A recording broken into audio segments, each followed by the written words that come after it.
اللهم صل على محمد وآل محمد۔ اس مسئلے کا حل یہ کہ کوئی بھی عبادت جب آپ کر لیں اور بعد میں یہ پتا چلے کہ اس عبادت میں غلطی ہو گئی تو اس کے دہرانے کی بات آتی، وہ بھی الگ الگ مسئلہ۔ لیکن اگر پتہ نہ چلے، خالی شک ہونے لگے، تو عمل کے بعد جو شک ہے اس پہ قطعاً توجہ نہیں دینا۔ اور اس مسئلے کو ایک نام بھی اسلام نے دیا، اس کا نام ہے قاعدہ فراغ۔ عربی میں فارغ ہونے کے معنی وہی ہیں جو اردو میں، کوئی کام کر لینا۔ قاعدہ فراغ ہماری شریعت کا ایک بہت اہم اصول، اس کا خلاصہ یہ ہے کہ کسی بھی عمل سے فارغ ہو جانے کے بعد اگر اس کے بارے میں شک ہے کہ شاید میں نے غلطی کی، شک، تو ہمیشہ یہ مانو کہ تم نے وہ کام صحیح کیا، چاہے یہ شک فوراً ہو جائے، یعنی ابھی وقت ہے کہ ہم اس کی اصلاح کر سکتے ہیں، چاہے 10 سال بعد۔ چنانچہ شکیات نماز کے چیپٹر میں توضیح المسائل میں لکھا کہ شک کی 3 قسمیں۔ نمبر 1 وہ شک جس سے نماز باطل ہے۔ نمبر 2 وہ شک جس کا علاج ممکن ہے، یعنی نماز غلط نہیں لیکن کچھ کرنا۔ نمبر 3 وہ شک جس پہ توجہ ہی نہ دو، سمجھو کچھ نہیں۔ ان میں یہ لکھا ہے کہ نماز کے بعد کا شک، مگر یہ مسئلہ خالی نماز کا نہیں، یہ ہر عبادت کا مسئلہ، خصوصیت کے ساتھ۔ واقعاً ذہن انسانی ایسا کہ اس میں یہ شک بہت پیدا ہوں گے۔ جتنے آپ مسائل سنتے جائیں، جب بھی آپ کوئی نیا مسئلہ سنیں، ہمیشہ شک آ جائے گا کہ آج تک جو میں نے عبادت کی، مثلا آپ کو وضو کا کوئی مسئلہ پتا چلا، فوراً شک آ جائے گا کہ بالغ ہونے سے آج تک جو وضو کی ہے شاید میں اس میں غلطی کر رہا ہوں۔ نماز کے مسئلے سن، فوراً شک آ جائے گا آج تک کی نمازوں میں نے شاید یہ غلطی کی۔ غسل کے یہ انسان کا مزاج ایسا، جیسے آپ دیکھیں کہ ایسا ہی مسئلہ علم طب کے حوالے سے آپ اخبار میں، ریڈیو میں، ٹیلی ویژن، کسی بھی بیماری کا بیان پڑھیں، آپ کو لگے گا یہ بیماری تو میرے اندر بھی جو آتی ہے نا، کہ اس کی علامت یہ بھوک بہت لگتی، آپ نے کہا مجھے بھی بہت لگتی، پسینہ بہت آتا ہے، واقعاً مجھے بھی بہت آتا ہے۔ یعنی ایک مزاج ہے انسان کا کہ جس بیماری کی علامت سنتا وہ کہتا ہے کہ تو میرے اندر بھی، شاید میں بھی یہ بیمار ہوں۔ تو خیر بیماری میں شاید اتنا نہ ہو، لیکن مسائل میں ضرور ہے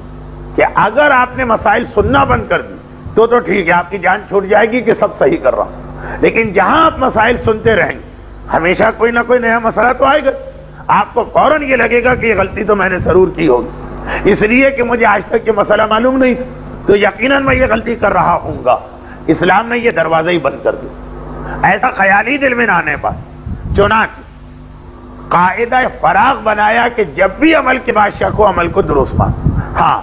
اگر یقین ہو گیا کہ میرا عمل غلط تو توجہ دینا، پھر بھی یہ دیکھنا کہ وہ غلطی کس قسم کی۔ نماز کے بعد آپ کو یقین ہو گیا کہ اس نماز میں آپ نے الحمد نہیں پڑھا، یقین ہو گیا، اس پہ توجہ دینا۔ مگر توجہ دینے کے بعد کیا ہوا کہ واجب غیر رکنے کی غلطی معاف۔ چنانچہ یہی آپ نے مانا کہ غلطی میں نے کی، لیکن اس کا مسئلہ یہ کہ نماز صحیح، اور یقین ہو گیا کہ میں نے 1 رکعت میں رکوع نہیں کیا، تو نماز کے بعد بھی یہ یقین ہو تو نماز غلط ہے اور دوبارہ پڑھنا۔ لیکن جب تک شک کہ شاید میں نے اس نماز میں 1 رکوع چھوڑ دیا، میں اور میرے برابر والا 7 نماز شروع کر رہے تھے، میری نماز جلدی کیسے ختم ہو، کچھ نہ کچھ میری نماز میں رہ گیا، توجہ ہی نہ دیں کہ کیا رہا کہ کیا نہ رہا۔ اب آئیے، یہ قاعدہ فراغ وضو میں چلتا ہے، غسل میں چلتا ہے، تیمم میں چلتا ہے، نمازوں میں چلتا ہے، حج میں بھی چلتا ہے۔ چنانچہ اگر کوئی حج کر لینے کے بعد آپ کو شک ہوا کہ میرے حج میں شاید فلاں غلطی ہو گئی، کبھی توجہ نہ دیں اور سمجھیں کہ کام بالکل صحیح ہوا۔ یہ قاعدہ فراغ نیابت کے اعمال میں بھی چلتا۔ میں نے فلاں کی طرف سے نمازیں پڑھی، میں نے فلاں کی طرف سے روزے رکھے، میں نے فلاں کی طرف سے قربانی کی، شاید غلطی کر دی، کبھی توجہ نہ دی۔ بلکہ روایت میں ایک جملہ بھی، الفاظ مجھے یاد نہیں مفہوم،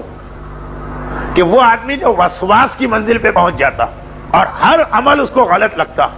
خرابی شروع یہاں سے ہوتی ہے، جو اپنے شک پر توجہ دینے لگا۔ البتہ وہ چند شک جنہیں اسلام نے واجب قرار دیا اس کی بات چھوڑ کر، تو اب اس مسئلے کا ایک تو یہ عام جواب، اس سے مسئلہ حل تو ہو گیا ہوگا، احتیاطاً پھر بھی ان کو واضح کر کے بتا دیا جائے کہ آپ یہ فرماتے ہیں برسوں بعد یہ خیال آ رہا کہ شاید وہ جانور چھوٹا تھا،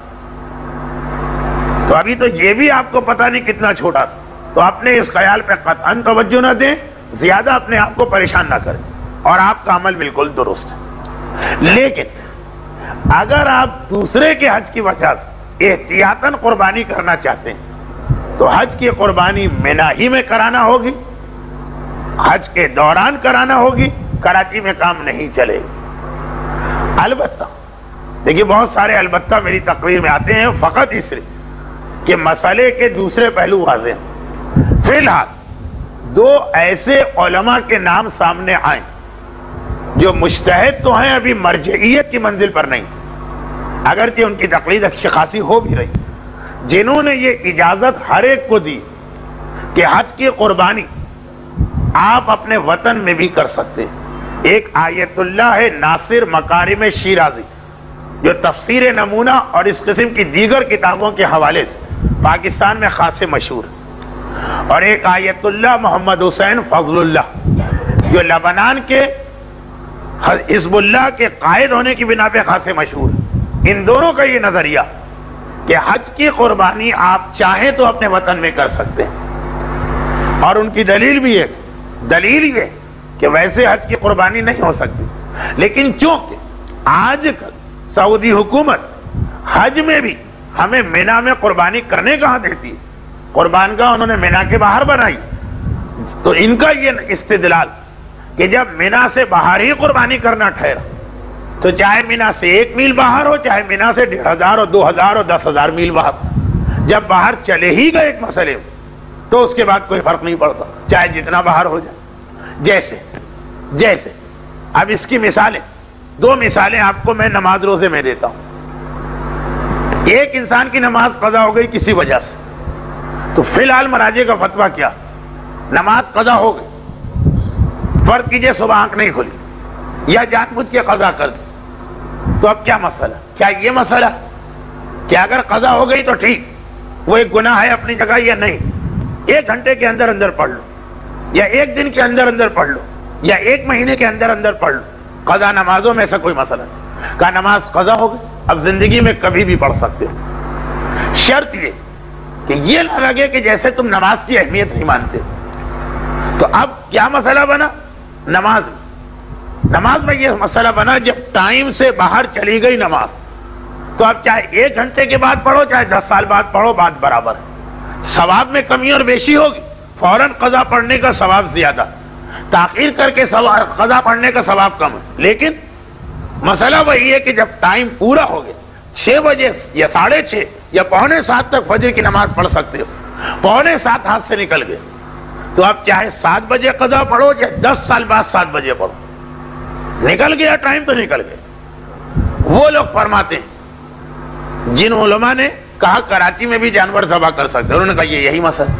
اصل اللہ نے حکم واجب کیا مینا آپ کے ہاتھ سے نکل گیا، وہاں تو جانور ذبح نہیں ہو سکتا، تو پھر چاہے اس کے 1 میل آگے جو قربان گاہ ہے وہاں کرو یا 5000 میل کراچی میں آ کے کرو، نکل گئی وہ اصل جگہ تو نکل گئی۔ اور یہی مسئلہ، اچھا یہ تو ہوا ان کا استدلال، جبکہ اس کے برعکس آغا ناصر مکارم شیراز اگرچہ ان 7 علماء میں شامل ان کی تقلید کے بارے میں جامع مدرسین قم نے نام دیے تھے پچھلے سال کہ ان 7 میں سے کسی ایک کی تقلید کرو، لیکن مہاراج ان کی تقلید ابھی اتنی رائج نہیں، ان کا یہ نظریہ۔ باقی مراجع کیا کہتے کہ نہیں، اگر وہ چیز ہاتھ سے نکل گئی جو واجب، تب بھی الاقرب فالاقرب، وہ نہیں ملا اس کے قریب ترین کا خیال کرو، یہ بھی اسلام میں ایک اصول ہے، الاقرب فالاقرب، کہ اگر اصل چیز نہیں ملی تو ٹھیک اس کے قریب ترین کو جا کے حاصل کر لو۔ یہ حج میں اس کی مثال آتی، طواف کی نماز مقام ابراہیم کے پیچھے پڑھنا، اگر وہاں رش بہت زیادہ تو ٹھیک ہے اور پیچھے جا کے پڑھو، لیکن یہ خیال کرتے ہوئے جتنا قریب رہنا ممکن ہے اتنا قریب رہو۔ تو دیگر مراجع یہ اصول لے کے آتے ہیں. لیکن یہ ساری بحث تو میں نے غلط چھیڑ دی. میں بھول گیا کہ اپنے مدرسے کے طالب علموں کو نہیں پڑھا رہا ہوں بلکہ ان مومنین کو بتا رہا ہوں کہ جو ویسے ہی ہر چیز پہ اعتراض کرتے ہیں یہ دلیلیں دینا تو اور موقع ملے گا اعتراض کا. خیر چھوڑ دیجئے, یہ جتنی بات میں نے بتائی ہے اس کو ذہن سے نکال دیجئے اگر آپ سن رہے ہوں تو, ورنہ تو کوئی کہنے کی ضرورت ہی نہیں. اچھا مسئلہ یہ بنا کہ آپ اگر احتیاطاً جانور کو ذبح کرنا چاہیں تو فی الحال جو مراجع لا محالہ آپ یا آقا سیستانی کے مقلد ہوں گے یا آقا روحانی کے یا آقا خامنائی, یہ سب فرماتے کہ یہ قربانی حج کے دوران منا ہی میں ہوگی. اور اگر وہی بات ہو گئی کہ حج میں تو منا میں کرنے نہیں دیتے تو کہا جو منا کے قریب ترین قربان گاہ. حاجی صاحبان سمجھ رہے ہوں گے کہ میں کیا کہہ رہا ہوں, اور جو حاجی نہیں ان کے لیے مسئلہ مشکل بھی ہوگا تو اب اتنا مشکل نہیں. الحمدللہ کراچی کے ہر خاندان میں ایک آدھ حاجی اب ضرور پایا جاتا. اللہ جل اللہ جل یا مولا اللہ جل اللہ جل اللہ جل اللہ جل اللہ جل اللہ جل اللہ جل یا صاحب السماء اللہ جل